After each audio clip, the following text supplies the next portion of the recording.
Olá, boa noite. Eu sou o Rodrigo. E eu sou a Cecília. Nós somos alunos do curso de Licenciatura em Geografia pela Universidade de Santa Maria, o Polo de Serafina Corrêa. Esse vídeo ele faz parte da tarefa 2 da disciplina de Inclusão Social e fala um pouco sobre a história da África e do material da Fundação Vale, a educação, relações étnico-raciais no Brasil, trabalhando com histórias e culturas africanas e afro-brasileiras em sala de aula. E no Brasil, as desigualdades sociais e educacionais entre brancos e negros ainda são muito grandes. O preconceito racial está presente e é bem fácil de perceber em tudo que diz respeito ao negro. As elaborações preconceituosas que criam padrões estéticos e culturais superiores são reproduzidas também dentro do espaço escolar, local onde se deveria ter a responsabilidade pela promoção de valores e o respeito pela diversidade.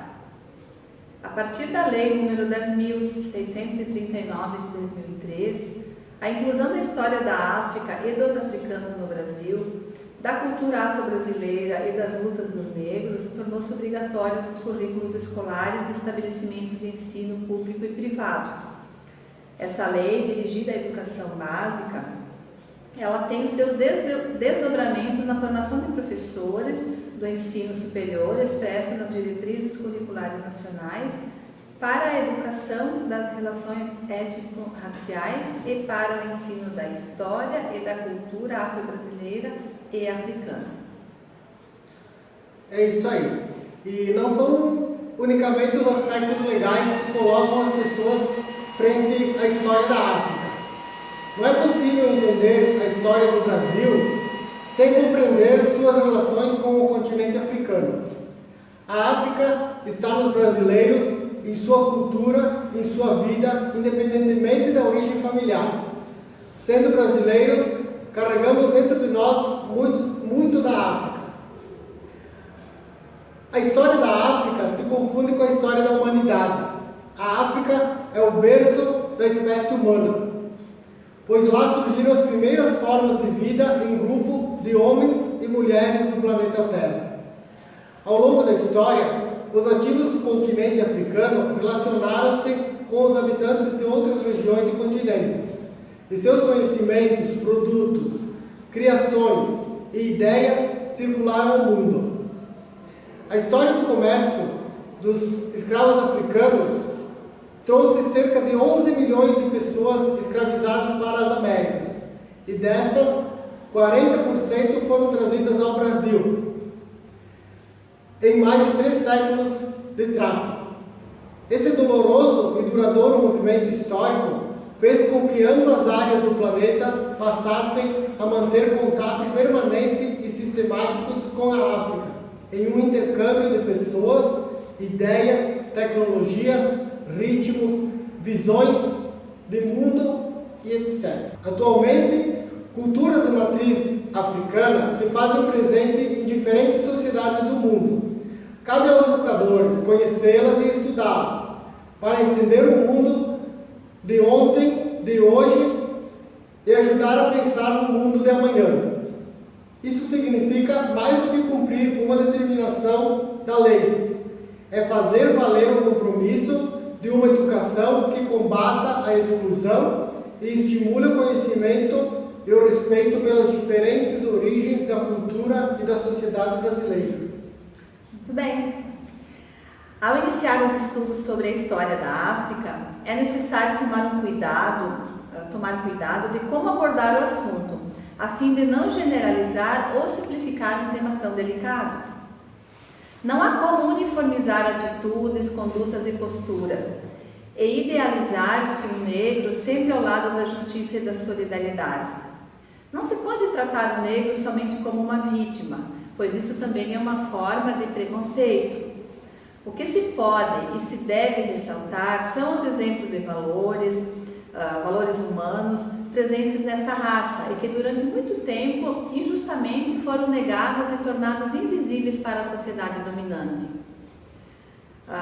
Também durante muito tempo defendeu-se a ideia de que aqui não havia discriminação e que o que separava as pessoas era apenas uma condição social.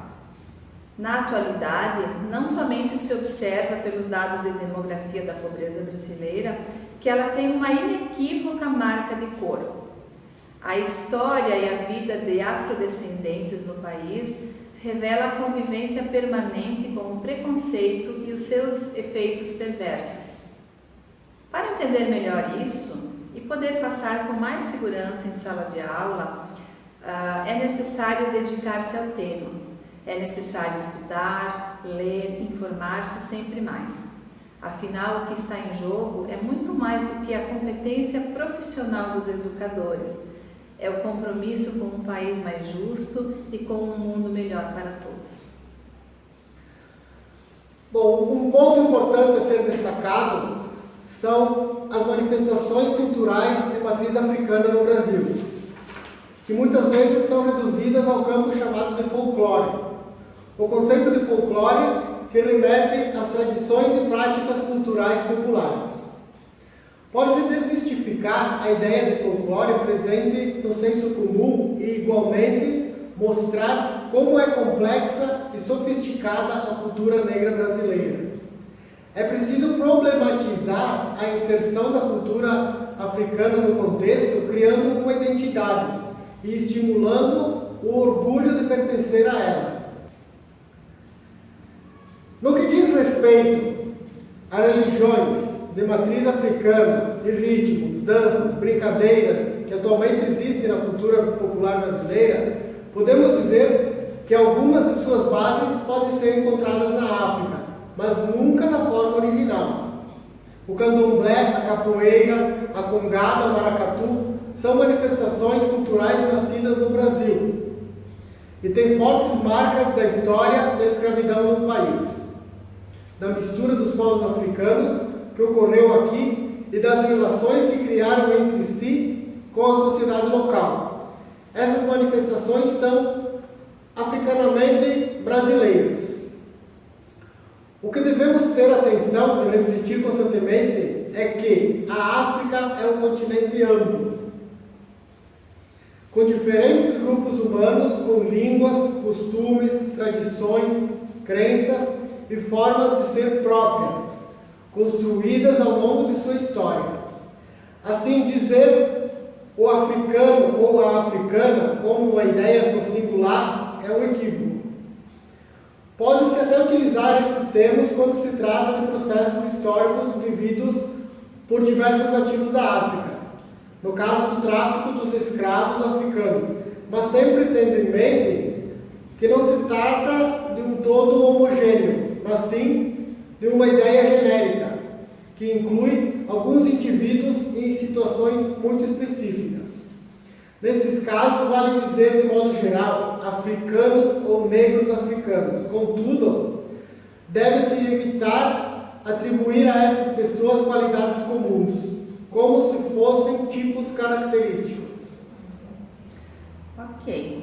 Então, outro ponto de reflexão que podemos mencionar é que um dos preconceitos mais comuns com os africanos e afrodescendentes, ele ocorre com relação às suas práticas religiosas e um suposto caráter maligno contido nessas práticas.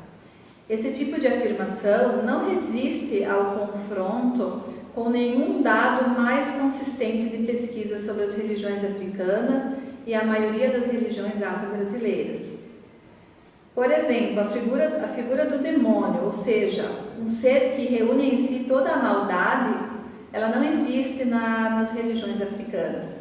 Não há nenhum ser ou entidade que personifique o mal. Não podemos,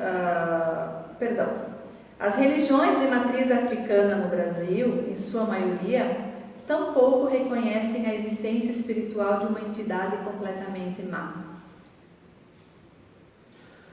Bom, não podemos deixar de falar particularmente sobre o racismo no Brasil, que está nas diferenças de acesso à educação e ao lazer e na distribuição desigual das rendas, marcas a discriminação evidente no cotidiano. O racismo brasileiro é de foro íntimo, presente na intimidade, mas camuflado quando toma a esfera pública. ele se reflete nas relações pessoais mais íntimas, num modelo antigo de hierarquização social e de oportunidades desiguais entre os cidadãos. O Brasil vive uma dicotomia ao exaltar a miscigenação racial e cultural, mas de ao mesmo tempo perceber-se um país extremamente desigual. Complementando então, nós temos que entender e também fazer com que os outros compreendam que raça é um conceito social, político e ideológico. Não tem uma sustentação biológica, uma vez que não é possível separar biologicamente seres humanos em raças distintas. Em um país profundamente miscigenado como o Brasil, não é fácil definir quem é negro, uma vez que muitos brasileiros, aparentemente brancos, são parcialmente descendentes de africanos, assim como muitos negros são parcialmente descendentes de europeus. Pois bem, ao longo desse vídeo, vimos temas e questões relevantes para o estudo e a forma de abordar a história da África, do seu povo e a vida dos afrodescendentes no Brasil. A abordagem desses assuntos foi rápida e esperamos que a partir disso surjam muitas perguntas e reflexões. Dessa maneira, será possível conhecer melhor as Áfricas que brasileiros e cidadãos do mundo levam dentro de si.